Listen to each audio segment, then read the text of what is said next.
looking at the third lesson in our class, Israel, God's Answer to Skeptics. As I've said previously, I believe this is the best argument on why the God of Israel is the one true God. So if you're looking to defend your faith, or to convince, if you will, an atheist, an agnostic, that the God of Israel is the one true God, I think this is by far the best way to do it, because this is how God does it. So what we're looking at is an overview of Isaiah chapter 40, 41, and 42. In this lesson, we're going to be looking at the Gentiles. But I mentioned previously, the statement of a truth does not necessarily make it true about the one to whom it is applied. For example, Muslims will claim that Allah is the one true God. The statement doesn't make Allah the one true God a truth. So just making a statement of a truth does not necessarily make it true about the one to whom it is applied. One has every right, indeed every necessity, to demand evidence proving the validity of a claim.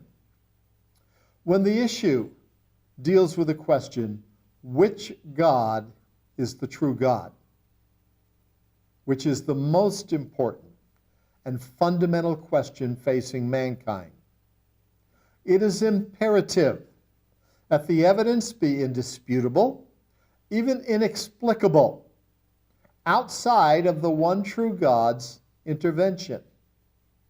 It is on the basis of this proposition that a challenge is issued by the God of Israel to all who claim to follow the one true God. Now, our previous lesson, lesson 2, looked at God's challenge to the Jewish people. And the premise of that challenge was that God is omniscient, all-knowing, omnipotent, all-powerful, omnipresent, everywhere. Well, this lesson, and as we continue on in Isaiah chapter 41 now, is God's challenge to the Gentile peoples of the world. And the premise remains the same, we shall see.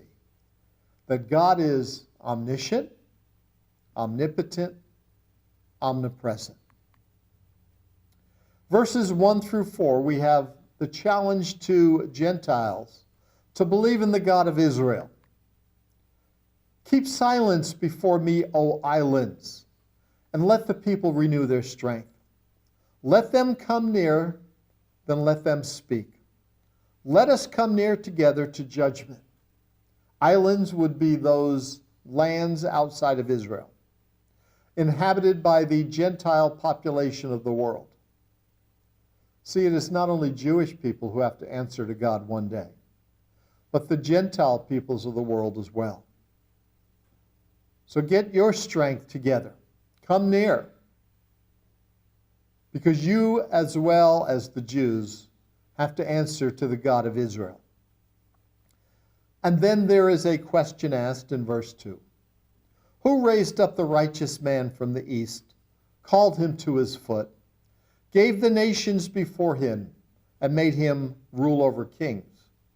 He gave them as the dust to his sword, as driven stubble to his bow. He pursued them, passed safely, even by the way that he had not gone with his feet. Who hath wrought and done it, calling the generations from the beginning? I, the Lord, the first and with the last, I am he.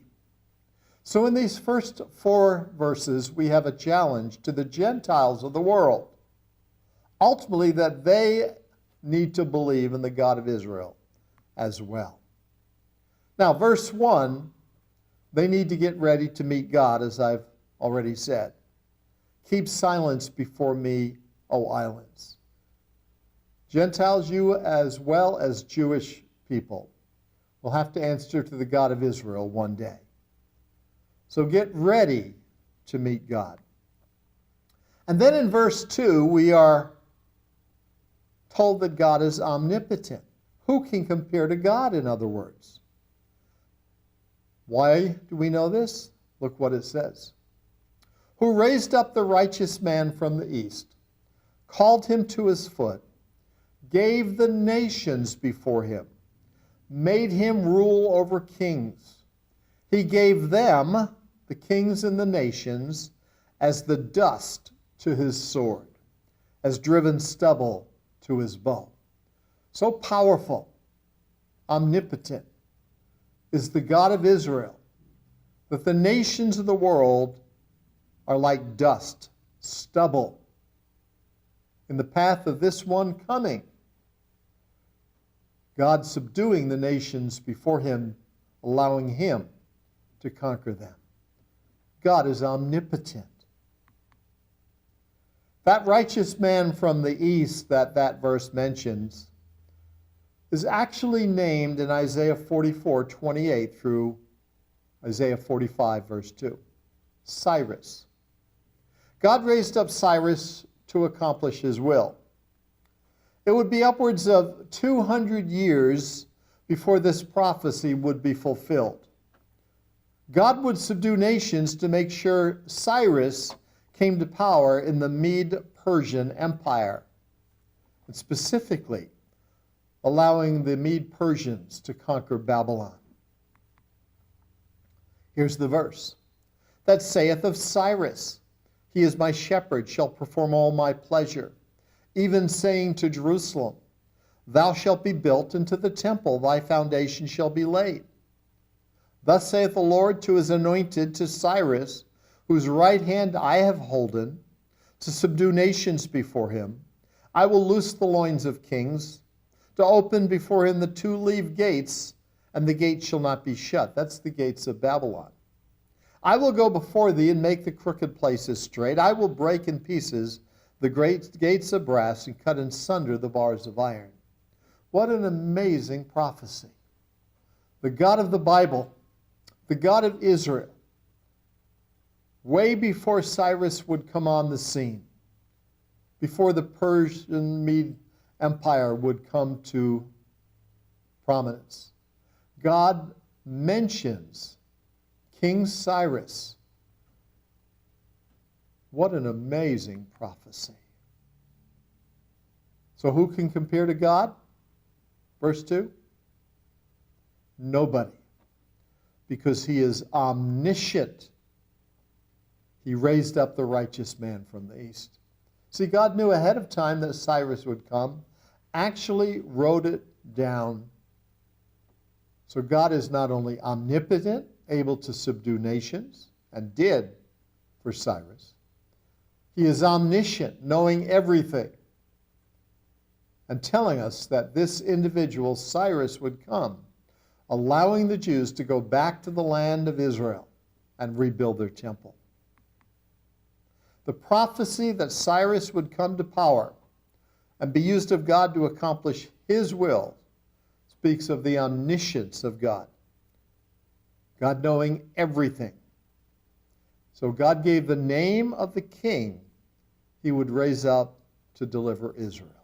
Cyrus, the omniscient God of Israel. Who can compare to God? Verse 4. He is omnipresent. Notice what verse 4 says. And again, don't miss that these verses are speaking to the Gentiles now. Verse 4. Who hath wrought and done it? Calling the generations from the beginning. Who has brought all of this to pass? I, the Lord, Jehovah God, the first, and with the last I am he. I am with the first, I am with the last, I am the omnipresent God, I am everywhere. Again, notice it says, I, the Lord, am with the first and with the last. God was in the beginning with the first person, Adam. He will be present with the last person brought into this world. This again speaks of his omnipresence. Now, God thus challenges the Gentiles about getting ready to meet him, Jehovah God, the God of Israel, who is omnipotent, omniscient, and omnipresent. He does the exact same thing in fewer verses, but the exact same thing he did to the Jewish people in Isaiah 40, 12 through 31. The premise, the God of Israel is all-powerful, all-knowing, and everywhere. Now look how the Gentiles respond to what they hear. The isles saw it and feared. The ends of the earth were afraid, drew near and came. They helped every one his neighbor, and every one said to his brother, "Be of good courage." So the carpenter encouraged the goldsmith, and he that smootheth with the hammer him that smote the anvil, saying, "It is ready for the soldering." And he fastened it with nails, that it should not be moved. This is the Gentiles' response to what they've heard. They feared. The isles saw it and feared. The ends of the earth were afraid. They drew near and came. See, they recognized that the God of Israel subdues nations and kingdoms. He is all-powerful. And they were feared at this might, at this power, at the omnipotency of the God of Israel. Now, this is good in a sense to begin with.